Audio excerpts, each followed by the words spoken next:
Жогорку кеңештин аппаратына 1 миллион сомдун тегерегинде техникалык гранттык жардамды Кытай Компартиясы эмес, Кытайдын Кыргызстандагы элчилиги өз эрки менен бергендиги айтылат. Мындан улам биз өлкөдөгү саясий партиялардын башка өлкөлөрдөн каржылык колдоо алуусу кандай көзөмөлдөнүп жатат? Саясий партиялардын ишмердүүлүгүн кантип текшерип, жоопкерчилигин күчөтүү керек деген суроолорго жооп издейли деп турабыз. Бул багытта сизде пикир же суроо пайда болсо, анда 68-06-06 телефон номерин терип түз байланышка чыксаңыз болот. Ошондой эле биз 0701-11-44-30 телефон аркылуу дагы суроо жана пикирлерге орун беребиз. Студиянын меймандары менен тааныштырып өтөйүн. Алар саясат талдоочу Марат Казакбаев, саламатсызбы? Ошондой эле азыр биздин студиябызга коомдук ишмерд, эксперт-аналитик Кубан Мамбеталиев дагы келип кошулмакчы. Анда түз ободогу маекке өтө берели. Марат мырза, маселенин тоготер жеринен эле баштайлычы. Саясий партиялар боюнча, партиялардын мыйзам боюнча дегеним, партиялардын чет өлкөдөн жардам алышы бул кылмыш иши катары эсептелип, анан мыйзам ага жол бербейт.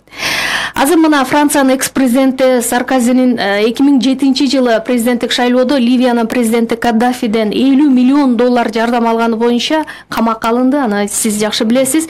Эгер бул жагдай аныктала турган болсо, эгер чыны менен эле КСДП партиясы ошо Кытайдын коммунисттик партиясынан жардам алгандыгы аныкталып такталса, анда жоопкерчилик маселеси каралышы керекпи? Туура айтасыз. Каралышы керек, сөз барыбыз мыйзам чегинде жүрөбүз. Негизи ушул мыйзам боюнча бизде Кыргызстанда бул чет мамлекеттен жардам алганга болбойт да, мыйзам боюнчачы. Сөз ушуда муна карасак, өзүнчө конституцияда эле бар, жана саясий партия мыйзам деле жакта жазылуу, көрүп атасыңар, негизичи. Анан ушу жакында жана кылмыш кодекси бул статья боюнча да киргизебиз деле ошондой талкуу болгон да. Ошон үчүн дүйнө практикага салыштырсак, ушу бүт дүйнө боюнча негизи саясий партиялар чет мамлекеттен жардам албаш керек да. Бул негизи кылмыш кодекс менен бул аябай чоң кылмыш деп койсо болот да. Ошон үчүн мындай маалымат өтүп кетти, мына азыр аябай чоң талкуу болуп атпайбы? Коомдо саясат деле негизи ушу канчалык деңгээлин ушундай жардам алган боюнча Кытай коммунисттик партия жардам берген турбайбы? КСДП Франция фракцияга, анан ушу партиянын мүчөлөрү жана жетекчилери Фарид Ниязов, Рыскелди Диманбек айтып кетишти, негизи бул парламентке жардам берилген депчи. Бирок парламентке партияга эмес, фракцияга деген. Анан ошо парламент ичинен неге жол кеңештен негизи фракцияларга бөлүнгөн, ошондо КСДП деле же ошо жардам алды. Бирок мына эксперт катары деле айтат да, бул болбойт негизичи. Фракция деле бул партияга кирет дегенде ошондо. Ошон үчүн бул деле партиянын мүчөлөрү да. Ошон үчүн ушундай болсо бул туура эмес. Анда ошон үчүн сөз мунун баарын дагы ошон үчүн коомдо талкуулап атат. Негизи балким ушу укук органдары эле муну карап чыгыш керек да. Түшүнүп атабыз. КСДП партия бул пропрезиденттик партияны бийликте турат негизи. Бирок баарыбыз мыйзам чегинде бар теңде жүрөбүз да. Бул деле бүт жандыктар. Эми азыр башка партиялар, тем более оппозиция деле азыр чыгып баштаса, негизи эмне үчүн ушу партия чет мамлекетте жардам алып атат, а бизге эмне болбойт депчи. Ошон үчүн бул боюнча бул аябай чоң маселе болуп калды. Мына Кубан мырза биздин студиябызга келип кошулду. Саламатсызбы? Айтыңызчы, мына өткөн аптадан бери эле ошол КСДП партиясынын Кытай коммунисттик партиясынан алган 1 миллион жардамы жөнүндө сөз жүрүп атат. Фарид Ниязов болсо, ал жогорку кеңеш аркылуу анан КСДП фракциясы алды деп билдирип атат. Мен сиз келгичекте Марат мырзага суроо берип атып айттым эле, мына Саркозинин мисалында ала турган болсок, ал ошол Ливиянын президентинен 50 миллион доллар жардам алган үчүн азыр камакка алынып атат да. Бул жердеги жагдай кандай каралышы керек? Эгерде чыны менен эле бул жардам ушул түздөн-түз партиянын каржысына келип түшкөн болсо. Антак биз тергөө органдары бар да. Ушул такташ керек да. Документалдуу болуш керек да. Анан жөн эле азыр биз кантип айтабыз, азыр берип. Эгер алганы чын болуп аныкталса деген суроону койдум да мен башында. Алганы чын болсо, анда ошол органдар кат түрүндө мамлекеттин башчысына кайрылыш керек. Мына мондай факт болду, мына деп туруп документтин баарын бериш керек. Жанагы березгейге окшоп калп болуп чыкпасын да. Ошо далил болсо, анда чара көрүнөт да. Чара көрүнөт анда.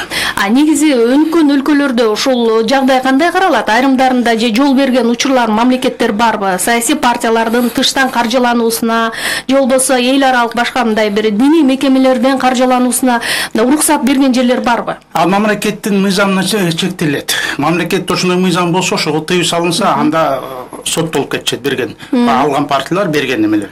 Эгерде тыюу болбосо, анда ала берет. Мамлекеттин мыйзамына болот да, ар бир мамлекеттин өзүнүн мыйзамы болот. Бу боюнча. Мисалы, мыйзамда ошондой эле партия, баягы кайрымдуулук уюм, анан Кыргызстандын мисалын айтып атам да, диний мекемелерден каржыланбайт деп жазылган туурабы? Мындан сырткары партиялар 2 жылда, эгер жаңылбасам, бир жолу борбордук шайлоо комиссиясына кеңири отчет берип турушу керек экен да. Анан бул жерден дагы бир суроо жаралат да, мисалы, ар бир партия мындай укуктук тарап катары ошол эле салыкка, социалдык фонд, статистикалык комитет сыяктуу органдарга отчет берет да, анан БШКга отчет бериши өзү кандай көрүнүш катары бааланат? БШКга отчет бериши? Партия отчет береби БШКга? Мыйзамда ошондой көрсөтүлгөн. Марат мырза, мен түшүнүп атам. Ал БШКга отчет бергени менен бирок БШК жанагындай финансылык укуктары жок аны текшерүүгө. Анын счетторун текшериш керек. Кайдан келди акча, кайсы счетко түштү? Анын баарын текшере турган органдар бар, аны БШК текшербейт да. БШКга отчет бериши керек деген жобо каралган. Жок, отчетту бере берет. Отчетту жалганда азыр тиги эме декларациянын отчетторду берип атпайбы? Жашырып коюп бере берет, анда ишенип калат да БШК андага. Марат мырза. Мен да кошулуп коем. БШК негизи мунун функциясы ушу шайлоо процесс башталганда, расмий шайлоо компания болот го, ошондо БШК жарыялганда, ошондон бери кайсы партия катышканда ошолор отчет берет да, барын полностью берип баштайт да, ошондо БШК негизи суроосу болот да, карап чыгыпчы. А мындай убагында, например, шайлоо болгондо негизи укук органдар так эле негизи ошонун баарын карап чыгыш керек да, чындык факт барбы андай алганычы, чет мамлекетте жокпу депчи. Ошон үчүн азыр негизи ошондой маалымат кетпеди негизи. Ошо Кытай компанияны алган депчи. Ошо чындыкчы, чындык эмесби, ошонун баарын укук органдар карап чыгыш керек да. Бизде бар тергөө органы, прокуратура негизи андай болду факт же болгон жокпу, сурап баштап эле, баарын чакырып эле негизичи показания алып, андай болду же болгон жокпу, анын укугу бар анын боюнчачы. Негизи чет мамлекеттерде мамлекет өзгөчө ушул ири партиялардын каржысын көзөмөлдөп, анан ачыктыгын түздөн түз талап кылып турат экен да. Бул жагынан алганда Кыргызстандагы саясий партиялар каржылык жактан канчалык деңгээлде ачык деп айта алабыз? Эми азыр ачык деп айта албайбыз, факт боюнчачы. Мына карасак, бизде мына 200 партиядан ашык болуп кетпейби? Даже санын билбейбиз, канча партия. Күндүлүк партия чыгып атат да, мына былтыр эле 185 партия болду, азыр 200дөн ашык болуп калды. Негизичи, анын баарын министр юстиция караш керек. Күндүлүк алмашып атат да. Анан ошо каржы боюнча кандай бул укумларды каржы финансироваться каяктан алып атышат? Мунун баарын негизи эң биринчи министр юстиция, анан регистрациянын ГРС керек болсо укук органда карап постоянно карап чыгыш керек да. Барбы аны каяктан алып атышат? Каналдары кандай депчи? Негизи ошондой эле. Башка мамлекеттер ошондой негизичи. Ар бир партиянын өзүнүн расчетный счет деген болот. Банкада. Ал расчетный счетту эч ким бура албайт, эч ким өзгөртө албайт, ошо счет боюнча кетет да. Акча түшсө ошого алкыруу түшөт. Бирок чемоданный маселе деген бар да. Ал жанагындай акчаны Саркози окшоп счет менен эмес, чемодан менен алып келе берсе болот да, наличный деп. Аны ким текшере алат? Аны текшеретін органдар бар, аны атайын караш керек, ошолду изилдеш керек. Дегенде информация, ошо маалымат алыш керек, ошондой болуп атат деп туруп. Ошондо факт болот. Демек, бул жерде бизде Кыргызстанда мындай ошол ачыктыкты текшерүү маселеси мындай бир кооптонууну жаратат экен да, ойлоно турган маселе экен да. Канчалык деңгээлде ачык болуп атат, ал ошол ачыктыкты атайын укук коргоо көзөмөл органдары текшерип атат. Текшерип атат, мисалы коллегам айтып кетпеди, негизи бул черный канал деп коет да, кара канал, же чемодан алып келген боюнчачы. Андай деле бар негизичи. Бирок бул боюнча бул уже каршы кодекске карайт да, негизи бул туура эмес. Ошон үчүн алып келгенде эле сөз декларация болуш керек. Анан туура ар бир саясий партия бул коомдук уюм да, негизичи. Ошо счет ачылып, өзү банкалык счету бар негизи. Банкалык счету бул тайна кат деп коет да. Бирок мамлекеттик орган бар да, Финразведка жана башкалар карап чыгат да, каяктан келип атат депчи. Бирок ошол эл оозунда айтылып аткан жашыруун жүгүртүүлөр боюнча мындай ачык маалыматтар жок да бизде Кыргызстанда, туурабы? Мындай абдан резонанстуу учур боло элек, мен билген. Туура. Уланталык кийинки байланышка чыккан угарманга кезек берсек, саламатсызбы? Саламатсызбы. Угат алып, сизди өзүңүз тааныштырып койсоңуз. Канчардан Канымбек, Ата Мекен партиясы. Мен биринчи эскертип берет, мен суранат элем, эскертип эмес, мен эскерте албайм, бирок суранат элем да. Кубан мырза, сиз алып баруучуга натырылбасаңыз, сиз темага менен келип мындай жооп берсеңиз, эгерде ушул акчаны, мисалы, оппозициялык партияга берилген болсо, анда азыр абдан ызы чуу болмок да. Бул жанагы коалициялык көпчүлүк фракциясына келип атат. Анан эми СДПК болуп атат да, ошондуктан ушундай сөздөр болуп атат да, эч нерсе эмес боло берет да, каралбаса, тигиндей мындай дегенде.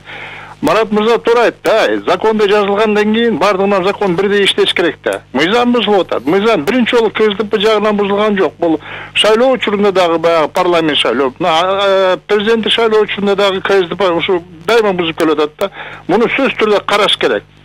Болбой, значит, бардыгына бирдей болуш керек. Бул бир эле азыр Кытайдан эмес, буга чейин Фарид Ниязов тиги Россияга барып министрлигине жооп, алар менен да сүйлөшүп ушундай эле бир иштер болгон. Айтылбай келет. Туура айтып атат, азыр бир жерден Кубан туура айтты. Тим полиция караш керек, коопсуздук жагын караш керек. Сөзсүз түрдө бул партияга кандайдыр бир жоопкерчиликке бир жоопкерчиликти каралыш керек. Бирок ким карайт жоопкерчиликти, мына маселе ошол жагында болуп атат. Рахмат. Бул эмне буга эмне деп айтабыз? Буга туура эле айтып атат. Туура, мен да ошолам, чын эле Каныбек мырза туура айтып кетти, негизи баарыбыз бир мыйзамда жүрөбүз, мыйзам чегинде жүрөбүз. Ошон үчүн КСДП партия болобу, же оппозициялык партия, башка партия болобу, мындай талкуу болуп атса, негизи аябай күчөп кетпеди. Сөзсүз укук органдар, фин полиция болобу, ГБС, же Финразведка эң биринчи маалымат бериш керек. Финразведка караш керек да.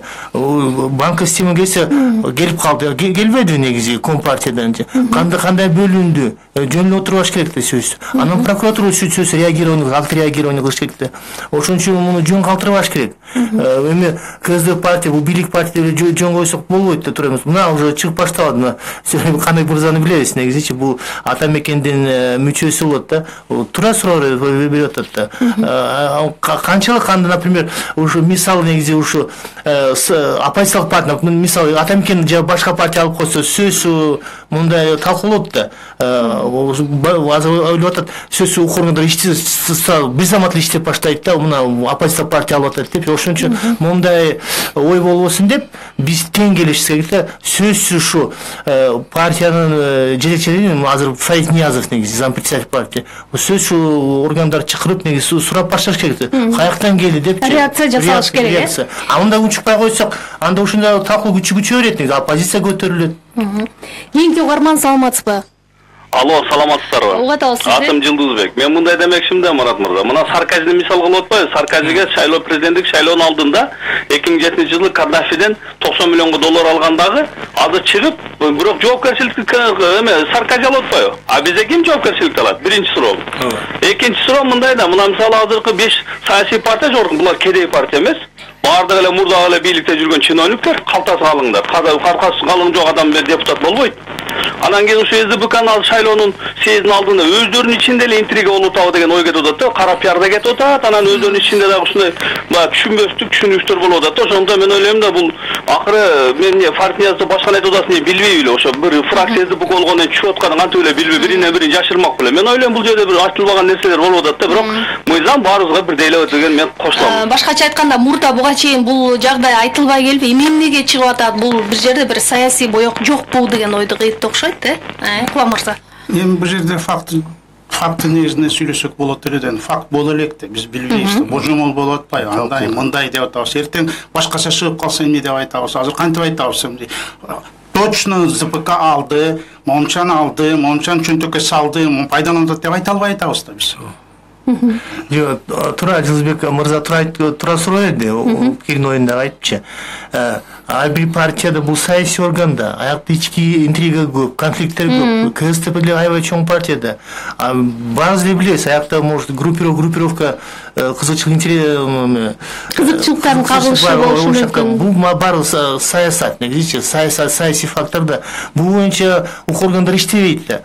Тура Кубан мырза айтып кетти, эң биринчи чындык факт керек да. Бул жөнүндө талкуулап атат да, ой пикир, сыноо пикир болуп атат да. Ошон үчүн мунун баарын кандай болсо мына чет мамлекетте, өнүккөн мамлекетте, ошондой болсо, мисалы, ошондой версия болуп калса, акча келди депчи, баары бир укук органдары иштеп баштайт да, болду, негизи өзүнүн ишин жүргүзүп баштайт да, болду же болгон жок, ошо жарыялайт да, мына следствие өттү негизи, андай факт жок депчи, караш керек да, надзорный орган бар да. Бул жерде мисалы ошону айткан саясатчылардын дагы жоопкерчилиги бар болуп айтып атат да, Момбеков айтып атат, Фарид Ниязов аны жокко чыгарган жок, алганбыз, бирок КСДП фракциясы алган деп айтып атат да, эменде эч кимиси жокко чыгарган жок. Бул факт ачыкка чыгып атпайбы? КСДП фракциясы алса деле, эми фракция мүчөлөрү булар деле партиянын мүчөлөрү да. Анда партия алды деп коет да. Все равно высший орган партиялык штаб да.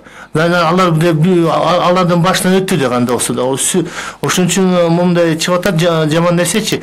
Чын эле азыр чындык факт болуп атат да. Талкуу, бирок муну карасак негизи, уже мындай карасак чын эле ошо акча келди деп эч ким деле мындай макул болуп атышат да, чын эле келди депчи, анда уже факт чыгып атат да. Уланталы суроолорго бул жерде партиялардын баягы каржылык жагы гана эмес, алардын коомдогу ордуна байланышканда бир нече суроолор келген экен. Кубан мырза сизден сурап атат. Азыр дейт, саясий партияларды сатып же убактылуу пайдалануу берүүгө аркылуу дейт, саясий ишмердүүлүк кылып аткан партиялар бар дейт. Бул кандай негизи туура көрүнүштү, моралдык жагынан алганда дагы деп сураган. Биз эми башынан атка кыйшык минип алып атык. Мен ошо конституциялык кеңешке мүчө болчумун. Ошондо биз 75 болуш керек саны. 40 киши, 75-тин 40-ы партийный список менен келсе, 35-и жана одномандат индивидуалдуу түрдө келет. Ал мисалы Эстонияда ошондой, да көп мамлекетте ошондой тартип бар, смешный деп коет. Тилекке каршы 120 кылып салбады. А дегенде 90 кылганбыз. Анан ада аз болуп 120 деген бул 120 кишинин акчасы түшөт ошо партияга. Ал список менен түшпөйт, банк менен түшпөйт, счет менен түшпөйт, наличный формада түшөт. Ал темный ведомость деп коет. Мына 50 миң төлөдүңбү, 50 миңди сен отчет бербейсиң. Ал декларация төлөнбөйт ал акчалар эч кимге. Жок, ал кана. А партиянын акчалары миллиондогон акчалары турат. Аны эч ким отчет бербейт буга. Ошон үчүн муну жоюш керек моундай система. 120 дегенди жоюп салып эле, жанагындай эле бизде учурунда ошондой болгон. Эки палата бар эмеспи? Эки палатага өтүш керек да, жана 75тен ашырбаш керек. Бизге ошол кичинекей мамлекетке 75 киши оптималдуу бул. Аз да эмес, көп да эмес, эң туура. Ошого өтүш керек. Анын үчүн референдум аркылуу эле конституцияны өзгөртүш керек. А негизи Кыргызстанда мисалы саясий партиялар 200дөн ашык деп атабыз. Бул биздин өлкө үчүн канчалык деңгээлде оптималдуу болуп атат да мындай? Саясий партиялардын абалы кандай азыр? Саясий партия 2000 болсо деле мейли, эчтеке болбойт. 100 миң болуп кетсин саясий партия. Ар бир үй саясий партияны ачып алсын. Ал кеп анда эмес. Мурда 10 эмес, анда 5тен киши биргөлөп түшсө болот дегенде, э? Тартибинде ошо саясий партия кайсы жол менен парламентке келет, партияны келе бербейт деп, порог деген болот. Анан жанагындай 75 эмени кылып койсо, орунду кылып койсо, анда азаят да жанагындай аракетчилдердин партияң азаят да. Индивидуалдуу түрдө келгендер бар, алар индивидуалдуу өзүн көрсөтүп бериш керек да. Атыяк эч кимге билинбеген бир бай неме анан кантип өтөт ал жерден? Ал партия аркылуу өткөнгө аракет кылат. Ошентип эки салмак болуп калат. Противовес болуп калат. Бир жагы партийный список, бир жагы жанагындай индивидуалдуу түрдө келген. Мына ошондо накта демократия болот. Мен да кошулуп коем, микрофонго жакыныраак. Биз саясий партияларга сан боюнча чек кое албайбыз. Бул демократия да. Туура айтат Кубан мырза, 2 миң, 3 миң, 10 миң боло берсин негизичи. Кеп бары негизи кандайча бул парламентке өтүп атат да, кандай ошо порог коюп атабыз да, 5%, 7%, 10% боюнчачы негизи ошон. Бирок 120 боюнча бул деле чын чоң маселе, чын эле мына биздин мамлекетке 120 депутат аябай көп да. Мына карасаңар, сессияга жарым да келбейт да. Жана жардамчылар кнопка басып коет. Баазы көрүп атабыз да негизичи. Ошон үчүн бул боюнча иштеш керек да. Мына азыр жерлеп атабыз негизи биз мындай таза европалык парламент система өтүп атабыз. Бирок мына көрүп атпайбы, чын эле андай жок. Негизи биз мындай транзит бар, транзит переход болуп атат да, өткөнгө учур болуп атат да. Азыр мисалы саясий партиялардын абалы баягы коомдук уюмдардын деңгээлинде эле деп айтсак туура болобу? Жок, коомдук уюмдарда жанагындай взностор, ченебой взностор жок. Мен мисалы коомдук уюмга кирсем, мен анда 50 000 сом акча бербейм, себеби коомдук уюм аркылуу мен парламентке өтө албайм, бийликке келе албаймын. Демек ал жерде жанагы финансовый эме жок да коомдук уюмда. Жеке мындай башкача саясий бир мотивдер, башка мотивдер бар.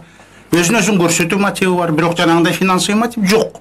Партияларда эң негизги ошол финансовый мотив болуп атат. Мен партияга келсем, списокко кирсем, парламентке мандат алсам. Алгач коомдукка кирсем, андан көбүрөөк каражат. Парламентке өтүп алсам, анан кийин 1-2 айдан кийин министр болуп алам да. Болду, менин максатым ошол. Сарптаган акчамдын баарын анан чогултуп алам кайта. Уланталык азыр дагы бир угарман байланышта экен. Саламатсызбы? Саламатсыздарбы? Угаталы сизди. Мен Бишкек шаарынан чалып жатам, атым Аружан. Мына жерде КСДП партиясынын миллион сом алганы бул ачыктан ачык. Анткени Азаттык радиосунда Арай көз чарай деген уктурууда Рыскелди Момбеков келип, ооба миллион сом алды, муну КСДП алды да деп ачык айтты. Анан ошол жерде алардын чогулушунда Фарид Ниязов, Карамушкинан сен эмнеге укук коргоо кызматкерлеринин башчыларынын баары отставкага кетсин дейсиң, жүгөнүңдү тартып жүргүн деп ар кандай маалыматтарды чыгардыңар деп аябай катуу жаңдал болгону бул дагы чындык. Бул ачык, партиялардын ачыктыгы бизде такыр жок, ойуна келгенди жасайт. Азыр мына ушу биздин башыбызга балекеттин баары да кайра КСДПдан үйлөт деп биз чөчүп турабыз да. Бул КСДП дагы бир чоң жаңдалдын үстүнө жакында чыгарат, көрөсүңөр. Чоң рахмат.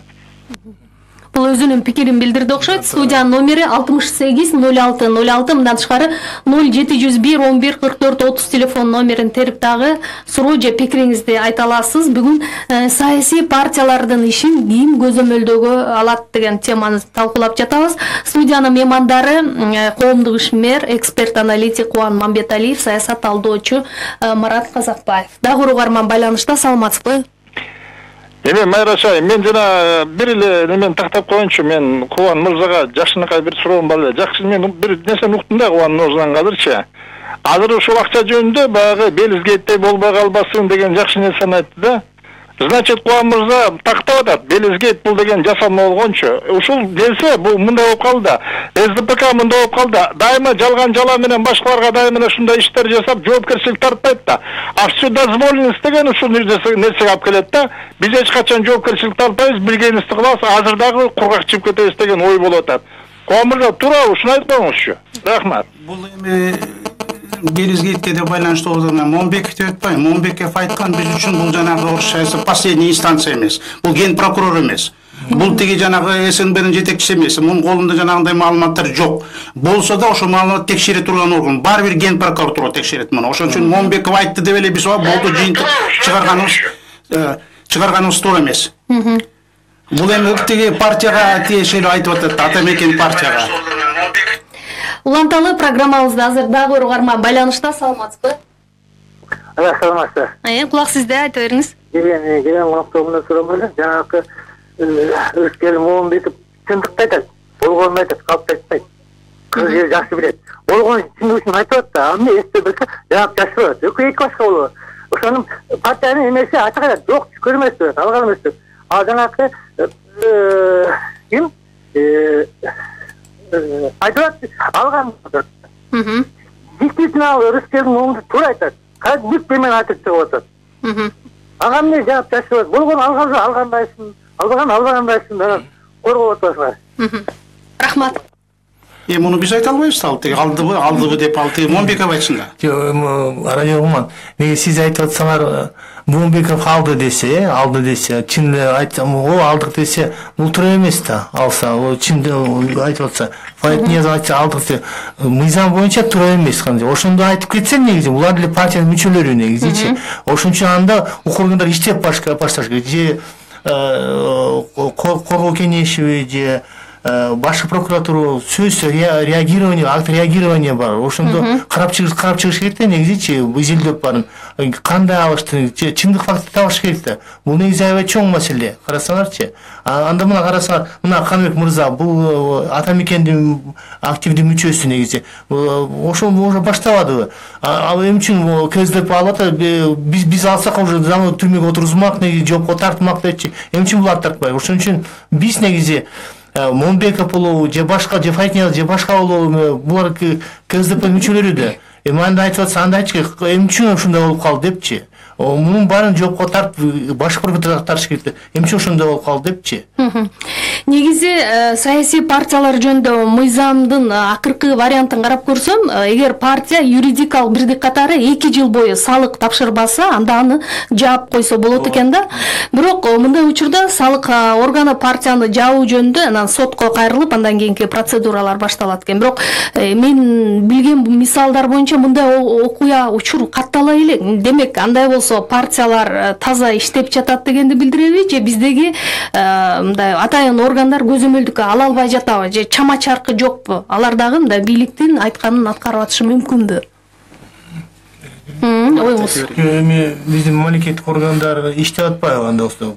Любой коомдук уюм боюнча НПО болобу, негизи партия болобу, бул да коомдук мүчө уюм да. Органдар иштеп атат, сөзсүз аудит болот, өзүнүн декларациясын отчетун берип турат негизичи. Ошо колдон келгенче да. Бирок андан да башка саясий партия негизи сөзсүз ушу электораты негизи, булардын мүчөлөрү, бөлүмдөрү, өзүнүн жарандыктары карап башташ керек да, сөзсүзчү. Общественный контроль болот да, негизи көзөмөлдөчү. Мына өнүккөн мамлекет ошондой негизичи. Жөнөкөй партия иштеп албайт, сөзсүз булардын өзү жарандыктар мүчөлөрү келип сурайт да, собрание болот негизичи. Кандай ошо каржы боюнча көбүнчө ошо отчету берип турат. Эми бизде кичинче башкача болуп атпайбы? Мына карасак, партияларда бөлүмдөрү жок келди. Баары эле ошо регистрация өтүп эле, кээде штабын дагы таба албайсың да. Анан шайлоо келгенден баары үчүн проекттик партия биздечи сайсы. Ушул шайлоодон өтөм деп эле шайлоонун алдында министр боломду, депутат боломду, акча таратмай ошону баары жайнап калат да, бөлүмдөрү чыгып калат негизи, концерт берип башташат да. Бул да негизи партия. Анда шайлоо болбосо алар вообще көрүнбөйт. Негизи саясий партия эң биринчи идеологиялык база болуш керек да. Бул биринчи. Экинчи, партия постоянно дайыма иштеш керек да. Мына жергиликтик органдар болчу, өзүнүн проекттерин чыгарып, социалдык, экономикалык ошо региондордочу, ошондо, а бизде андай эмес да. Шайлоо патса чыгып калышат, ошон үчүн авторитет жок да. Анын партияда негизи тизме боюнча, бул чисто коррупция да, билесиңер. Баары билебиз негизи. Ошо парламентке өткөнгө хотя бы 50 000, 100 000 доллар бериш керек ошо тизмеге кирипчи. Ошондон коррупция башталып атпайбы? Партия системалуу иштеп ошо адамдар парламентке келип калышат да, негизичи. Анан билебиз кайсы адамдар, каякта бул ким, баары билет да, негизичи. Ошон үчүн авторитет болуп атат. Партиянын кадагы парламентке жок. Бизде Марат туура айтып атпайбы? Партиянын бизде негизги максаты бул жеке бийлик, жеке мандат болуп атпайбы? Мамлекет үчүн эмес, жеке өзү үчүн. Мына тандоо болуп атат да, мына бир четине мамлекет, бир четине үй бүлө, бир четине мен өзүм да. Ошо өзүн тандап атат, мени тандап атат. Мен өзүмдү тандап атам да, мамлекет эмес. Ошондо страна и семья деген түшүнүк бар да, мамлекет анан жана үй бүлө. Ошону тандайт. Үй бүлөнү тандагандын тагдыры жанагындай болот. Бакиев менен Горбачевдун, Акаевдин тагдырындай болот. Мамлекетти тандаган тагдыр Дэн Сяопин, Петр Первыйдай болот. Айырмасы барбы? Мына айырмасы бар. Ошон үчүн бизде жанагы адамдын, жеке инсандын тарыхта болгон орду деген түшүнүк бар. Жеке личность в истории деген түшүнүк бар да. Мына бизге ошо жетпей атат. Личность жетпей атат тарыхта. Биздин тарыхыбыздагы ошондой жеке инсандык керек болуп атат. Дэн Сяопин, мына азыр Кытайды карап атабыз. Дэн Сяопиндин эң негизги принципин мына азыркы жетекчи бузуп салды. Ал жана возрастной ценз болушу. 2 жолу шайланасың, 2 жолдон кийин кетесиң. Бул азыр ошону алып салбады. Бул жакшылыкка алып барбайт Кытайда. Жакшылыкка мындай жол эч качан эч кимди жакшылыкка алып барган эмес. Бул жалаң диктатурага, авторитаризмге алып бара турган жол. Мына Американын жолу ошого барган жок да. Эмне болсо да Америка ушундай жолго барган жок. 2 Рузвельттен кийин 2 жанагы цензди ва 2 срокту калтырды, ошого менен келе жатат Америка. Ошон үчүн биз Американы айта албайбыз. Америкада диктатор болот, Америкада авторитарный жанагындай эме болот, бийлик болот деп туруп мына. Бизде ошондой Кытайда Маонун жолун улайм деп атат. Ошон үчүн биздин жанагы принцип, жанагы киргизген 6 жыл 1 срок эң жакшы принцип, ошону кармаш керек, ошону бузбашыбыз керек. Ошондо биз жакшы. Бизде демек мына парламент шайланып атабы элден, анан экинчи жагынан президент шайланып атат. Азыр айтып атышат, президентти шайлабай эле коюш керек, Армениянын мисалын келтирип атат азыр. Мына жакшы мисал экен Арменияныкы. Парламент шайлап алсак, анан парламент президент шайлап. Анда бизде башкача болуп калат таптакыр.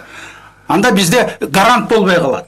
Гарант жанагы парламент гарант боло албайт. Биздин мамлекетке, элибизге гарант боло албайт. Жеке үчүн кызыкчылыгын иштеп аткан эмер кайда гарант болот бизге? Тияктан алайын, бияктан алайын, байтайын. Эгер партиялар күчтүү болуп, парламент күчтүү болсочу, анда башка кеп болушу мүмкүн. Партия кандайча күчтүү болот? Мандатка бар тең эле 2 көз 4 болсо мандатка канча? Жок, эгер бизде жок, идеалдуу партиялар болсо, идеалдуу партиялар парламентке келсе дегеним. Идеалдуу партия келиш үчүн жанагындай тартипке түшүш керек. 120 кишини жанагындай бийлетип койбой, жанагындай 40 киши партиянын список 40 кишиден ашпаш керек. Ошондо келип иштесин. Конкуренция деген жок болуп атпайбы? Бизде 120 кишиден башка конкуренция жок да. Ким менен конкуренция кылат? А бизде жана 40 кишини коюп койсоң 35 конкуренция болуп калат. Жеке келген, индивидуалдуу түрдө келген, анан партия түрдө келген, ошондо көрүнөт, анан парламентте кимдин салмагы күчтүүрөөк экен, кимдин салымы көбүрөөк экен деп ошондо билинет. А жанагы 35 кишиге аны жанагындай элер келбейт да. Ага инсандар келет да. Мисалы ошол эле Ноокенден Доронбек Садырбаев кошогон келсе, анда эмне акча төлөп келмек беле, миллион сом берип койгондон кийин ошо парламентке индивидуалдуу түрдө келмек беле андай. Андай инсандар бизде бар да, бар. Өтө көп деп айта албайбыз, бирок бар. Ар бир областта ошондой инсандар бар. Ошолор келет. Эл ошолорду шайлайт. Уланталык программабызды дагы угарман байланышта, саламатсызбы? Алло, саламатсызбы. Саламат, сурооңузду айтсаңыз болот, Бишкектен. Орустар айткандай, руль азыр КСДБ фракциясында кандай айтылат, факт болобу, болбойбу, талкуулоо, эч ким эч нерсе айта албайт, ачылбайт, бул жакын арада ачылбай турган нерсе. Мен суроом мындай, оюм. Азыр бүт жардам Кытай тараптан келет. Кытай. Азыр эми факт жокпу, барбы, аны эч ким айта албайт, укук органдары да айтпайт. Эгерде факт болсо, бул ушу жардам Кытай тараптан бул жанагы тест болуп атат, жол эме болуп атат, ишке ашпай да койбойт. Бул эми жардам бергенде кайра бул бир нерсе сурайт да. Ошо ортодо эме жок мында сырткы башка мамлекеттин биздин ички Кыргызстандын бир саясий жагына киришип жаткандай бир связь жокпу, мамиле. Ошо оюңуздар кандай? Рахмат. Эми мен айтып коем, Кытай уже сурап баштады. Мына элчи, Кытайдын элчиси айтып келиби, эми ушу кредит боюнча төлөп баштагыла депчи, так эле айтпадыбы? Ошон үчүн Кытай жөн эле бербейт, любой мамлекеттечи. Мына биз кредит алып атабыз, жардам алып атабыз. Бул гранттык эмес да көбүнчөчү, кредит боюнчачы. Бирок ошо биз негизи ошо кредит алганда мындай экономика боюнча пайдалансак бул туура болмок да. Мындай саясий органдарга эмес, партияларга бул вообще болгон иш да. Ошон үчүн Кытай менен чын эле көп эле кредит алып койдук да, алып атабыз. Башка мамлекетке караганда Кытай өзү эле берип атат негизичи. Бирок биз ошо ишке ашсын да, ошо бербеген ошо чөйрө боюнча каяка карагандачы, мына темир жол жана башка экономикалык проекттер көп да. Эң биринчи ошо саясий органдар алыш керек, партияларды билебиз, КДСП килтеген партия, булардыкы каржы ресурсы аябай чоң да. Эмнеге КПК парламентке деле барган, парламентке акчасы бар да. Ошон үчүн биз Кытай тарап менен эң биринчи сүйлөшүш керек. Көбүнчө биз ошо экономика жана финанс боюнча, производство боюнча алыш керек да. А мындай саясий бийлик боюнча бул баары коррупция да, бул акчаны билебиз да. Бул негизи бир замат эле урдалып эле кетип калат да. Жеп жутуп эле кыргыздар ошондой болсо чын эле айтып коюш керек, ачык айтышыбыз керек да. Ошон үчүн биз кичине мындай чек кылып негизи экономика боюнча, экономик структура боюнча алыш керек да. А мында саясий эле кереги жок, акчабыз бар бул боюнчачы. Уланталык дагы угарман, саламатсызбы? Саламатсызбы? Мынан биз бир кайдан чалдыңыз, өзүңүз тааныштырып койсоңуз? Бишкектен, атым Жаналы. Бир аз мурда идеалдуу партия жөнүндө сөз козгодуңарбы? Өзү табиятында партия эч качан идеалдуу болбойт. Ал ар дайым кандайдыр бир топтун кызыкчылыгын гана көздөйт. Коммунисттик партия, социалисттик партия, либералдык партия жана башка партиялар деп. Бул жерде ошо силер айтып аткан идеалдуу партия деген өзү формулировканын өзү эч кандай логикага ылайык келбейт да. Мен ушуну айтайын дедим эле. Рахмат. Мен айтып кетейин. Идеалдык партиялар бар негизи. Бизде эми аябай кыйын болуп атат, чын эле көрүп атасыз, коррупция. Мына Туркияда мен канча жолу барып атам, Туркияда негизи аякта саясий аябай күчтүү да. Мына саясий боюнча эң биринчи фундаменти саясий партияларда. Ар бир партиясы идеологиясы күчтүү. Ал ар бир мүчөсүнө шарт түзүп берет да. Керек болсо гимназиясы, мектептери бар экен, детсадтары бар экен негизичи. Ошон үчүн мына материалдык жагынанчы. Ошондо партия мүчөсү иштеп идеологиясын негизи бөлүнүп негизи ошо боюнча ишенет да. Анан ошон үчүн мына Туркияда парламенттик система, президент система өттү жакындачы. Бирок партиялар күчтүү да. Ошон үчүн партиялык авторитети бар. Негизи эл билет, негизи чын эле партиялар иштеп атат. Жергиликтүү органдар эле ар бир провинцияда, ар бир аймакта партиясы иштейт, өзүнчө планы бар негизичи. Мына Туркияны карасак, башка Америкада ошондой негизи. Өзүнчө партиялык машина да негизичи. Өлкө деп койсо болот да. да. Эми биз ага чын эле жетиш кыйын болуп атат. Мына карап атпайсыңар да. Бирок анда биз жөн айтпайбыз. Чын эле дүйнө практикада андай бар. Күчтүү партия, иштеген партия, өнчө партиялык система да бар андайчы. Бирок көбүнчө партия андай жок. Чын эле финансы, каржы боюнча маселе болду, коррупция деле негизи бизде ошондой болуп атат да, этапчы. Айрым бир эксперттер менен сүйлөшкөндө бизде Кыргызстандагы саясий партиялар эмнеге өнүкпөй атат дегенде дайыма эле бир нерсени айтып келишет. Бул партия жөнүндө мыйзам абдан эскирген, моралдык жактан эскирди, ошол гана жолтоо болуп атат. Эгер биз аны чыңдап, заманбап кыла алсак өнүгөбүз дейт. Бул чыны менен эле ошондойбу? Канчалык туура? Бул да туура, жанагы айткан кишинин эмеси туура. Идеалдуу партия деген болбойт, болушу мүмкүн эмес. Партия деген саясий болуш керек. Бир эле саясий болуш керек, анан тел салмактуу болуш керек, анан кийин жанагындай монополдуу болбош керек. Бир партия эле баарын тейлеп кылат, компартия. Баарын басып албаш керек деген. Мына Америкада деле ошондой монополдуу партия жок. Британияда эле мен иштеп келдим, ал жерде монополдуу бир партия жок. Жок дегенде эки партия болуп турат. Бири-бирин мындай тизгиндеп турган партиялар болот. Ошондой болуш керек. Партиянын тартиби ошондой болуш керек. Бизде болсо бийликке келсе, ошо партиянын лидери президент боло калса болду, ошо партия монополдуу болуп калат. Уланталы, дагы угарман, саламатсызбы? Алло, кечирип коесуздар. Мен Жылдызбек. Мен мындай демекчимин да, мына акча которуу боюнча бизде тиешелүү органдар бар да, финансовый разведка деген бар. Ошолор деле каржы эгер которулган болсо, аны эстелик этип чыгат. Биринчиден, экинчиден айтсаңыздар, мына биз партияларды айтып атабыз, шайлоонун алдына тура берет, баягы жаздан чыккан козгарган окшоп эле чагышат дагы. Анан кийин эле кайра жок болуп кетет. Анан бирок эмнеге мен карасам, эки жолу чакырыш болуп атат, мына депутаттарды бирөө да жооп бербейт да. Мына саясий партиянын адамдарын министрлер түртүп атат, өкмөт башчылары түртүп атат. Бир партияда ошо министрликке, ошо бир агентствону бөлүп алганда дагы портфелдерди бирөө да жооп бербейт да. Мен ошого таң калам. Эмнеге жооп бербейт? Ага ким жооп бериш керек? Ошо иштей албаса министр, караса аралашса, ошо түрткөн партияда жооп бериш керек эле да. А бизде эч кандай отчет жок да, эч ким кааласа отуруп, кааласа кете берет да. Бизде мындай башаламандык партия десем болот да, эч ким жооп бербейт. Ошол жеке мандатты алган инсан жооп бербейт, себеби ал жеке мандатты жеке түрдө алган жок, индивидуалдуу түрдө алган жок. Эгерде ошол мисалы Ташматов шайланып келсе, Ташматов деп бюллетенге жазып шайланып келсе, анда жоопко тарса болот. Мына сени шайладык биз, монча киши добуш бердик, Ташматов айланайын, мырза, давай отчет бергин, эмне үчүн мынтип атасың десе, ан жок да ал, жок. Алдын исми жок ал жерде. Ал жерде партиянын исми, анан кийин бирдеме болсо партия жооп берет деп коет, болду. Партия жооп берет. 20 киши мисалы партиянын мүчөсү болду, мандат алды. Бир партиянын 20 киши алды, 20 киши ошо 20 жакка тарта берет, партия жооп берет. Бергенде жалпы түрдө жооп берип коет, мындай формалдуу түрдө жооп берип коет. Берсе. Чын эле көп эле наачылык болот, мына парламент шайлоо өткөндө эле көп эле наачылык болот ба, чын эле партияны шайлап койт, кайсы адамдар келди, соттолгон адам, негизи коррупционер көп эле чыгып атпайбы андайчы. Ошон үчүн биз чын эле аябай чоң маселеде саясий бизнес системадачы партиялык кандай өнүгүш керек. Могу партиялык тизме чисто коррупция болуп атпайбы негизичи. Акча өлүм баарыбыз билебиз да. Ошон үчүн кайсы адам өтөт билбейбиз, рулетка болуп атпайбы. Анан парламент көрүп, ошол адам келип калды, бул боюнча мен шайламак эмесмин деп атпайбы негизичи. Ошол канча чыгып атат да. Кээде ошол саясий партиялардын курамына кирген эл өкүлдөрү болгондор жөнүндө деле ички иштер министрлигинин же борбордук шайлоо комиссиясынын маалыматы жок болуп калган учурлар болуп атпайбы? Болбосо мына акыркы эле мисалы Дамирбек Асылбек уулунун кош жарандуу экендигин эч бир структура билбейт экен да. Демек бул жерде дагы ойлончу мыйзамдагы мүмкүн жылчыктар деп айтсак болобу? Азыр угарман мындай суроону коюп атат да, жогорку кеңешке келген саясий партияларда дейт, тигил ошо курамда иштеп атып эле тигил партияга өтүп кеткен же тигил партияны колдоп коштоп кеткен учурлар болуп атат. Бул эмнеден улам болуп атат? Принцип жоктугунанбы же да башка каржылык көйгөй барбы дейт?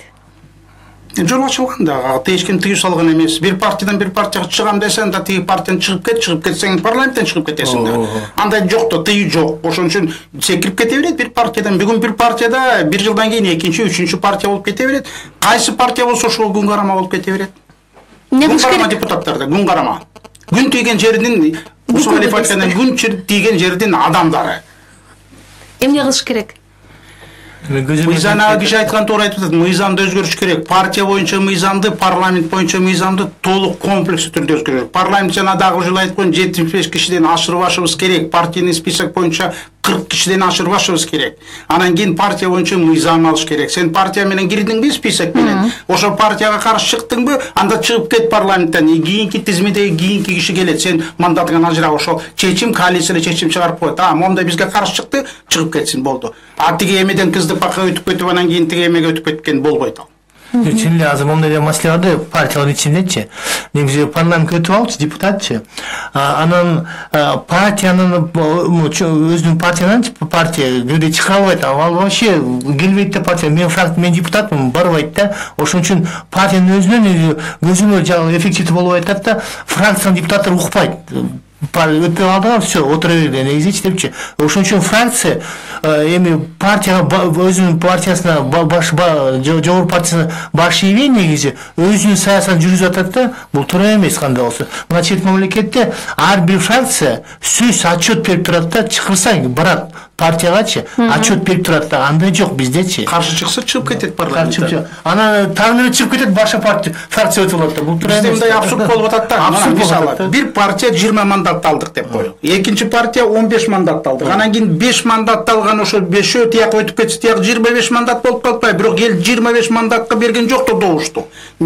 Незаконно болуп атат да. Ошон үчүн мунун баары партиянын улуса каршы да, партиянын тышкы партия анда болбойт ба? Өзүнчө эле оюн болуп атат да парламенттечи. Кошоматчы депутаттар бар да. Бийиликте турган тиги тияк өтүп кетейин. Тиякта кызмат алам, тиякта эме кылам деп өтүп кетет.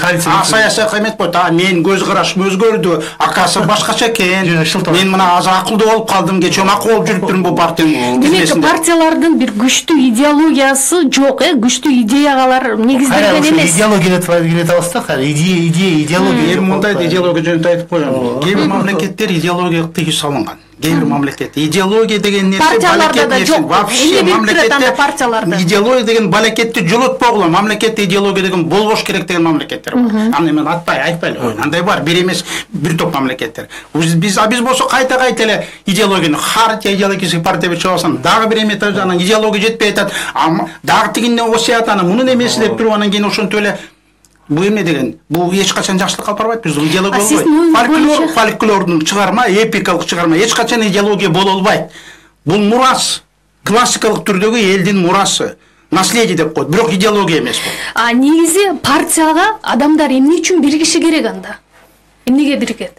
Бизде Кыргызстанда мандат үчүн кирет, байлык үчүн кирет, бийлик үчүн кирет. Мына болду, башка жок. Башка өлкөлөрдө мисалы ошол эле Европада. Манас үчүн кирбейт да партияга. Европада айталы. Манас үчүн кирбейт, Бакай үчүн кирбейт партияга. Айтматов үчүн кирбейт партияга. Бийлик үчүн, мансап үчүн, мандат үчүн кирет. Европада болсо башкача. Европада партия келсе, мен ошо партия аркылуу бир өзүмдүн саясатын эметейин, өзүмдү билгизейин деп туруп. А жерде оюн башка да, тартип башка, а жерде мыйзам башка. А жерде мисалы жеңген партиянын эмесине эч кандай эчтеке жок эле, коалиция деп эле жеңген партиянын мына Британияда партияны жеңдиби, көп добуш алдыңбы, ошонун жетекчиси премьер-министр болуп калат. Эртең ал жакпай калса, анда партиядан тияктан эмес, парламенттен эмес, партиядан чечим чыгарып туруп жетекчини Гордон Браунду, о жетекчини алмаштырып койсо, моменталдуу түрдө автоматикалык түрдө тиги мандат тиги эмесин өткөрүп берет, кызмат өткөрүп берет. Жаңы шайланган партиянын жетекчиси тиякка барып отуруп калат. Эч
айтайын, президент баштаганда эле мына азыр кыйшык мен деп айта албайбыз, туура менде. Туура жол келет, туура айткан сөзү мына жакынкы сөзү, кадамдары эң туура болуп атат азыр. Кадровый саясаттагы кадамдар да туура болуп атат. Мисалы азыр партияларда ички бир партиялык демократия бар деп айтсак болобу? Барбы? Ички партия демократия? Партия, ички демократия, тартип деген. Болуш керек да, болуш керек, бирок. Болуш керек да, анан. Болуш керек да, бирок канчалык бар депчи, канча деңгээли бар ошо ички демократия айта албайбыз да, чын эле жок да на самом деле. Эмне лидерация ошону кыласың да, чын элечи.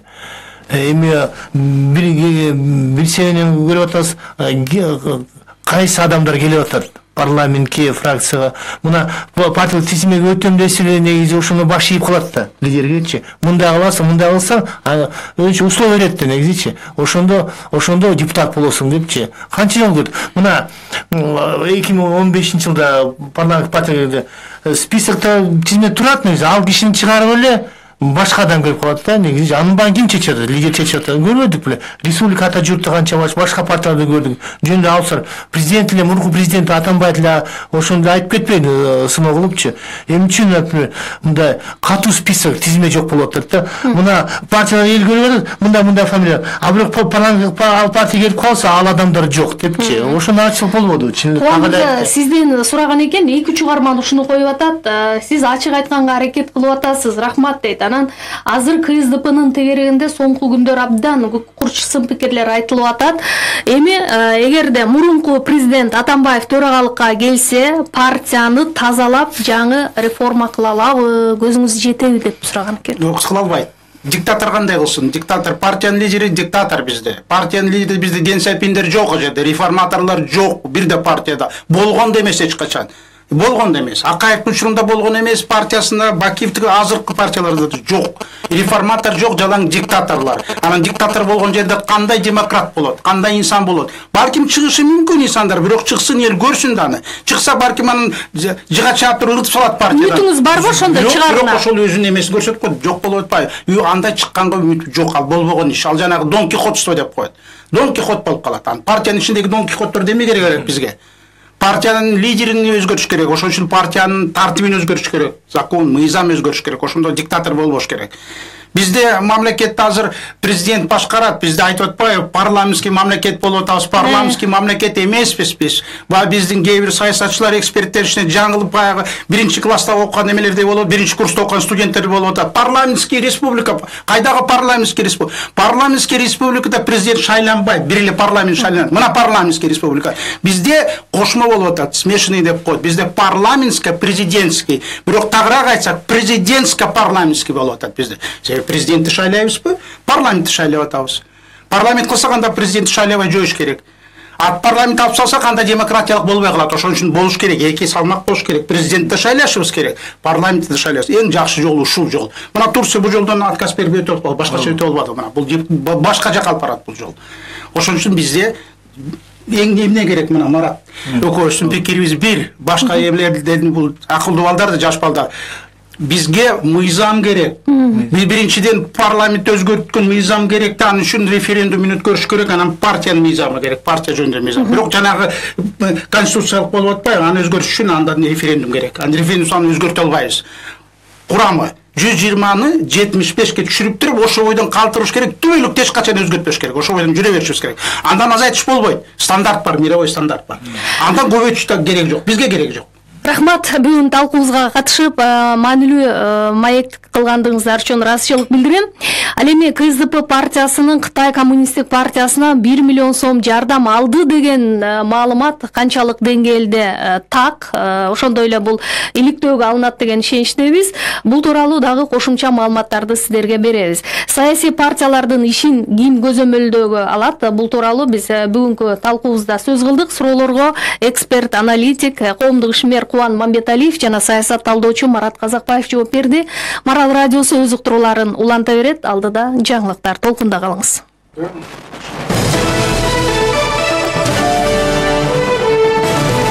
Күндүн окуясы, курч суроолор, ачык жооптор, кайчы пикирлер, ачуу чындык, талаш тартыштар. Мунун баары Айлампа программасында. Иш күндөрү саат 8:40 бизди тыңдаңыз.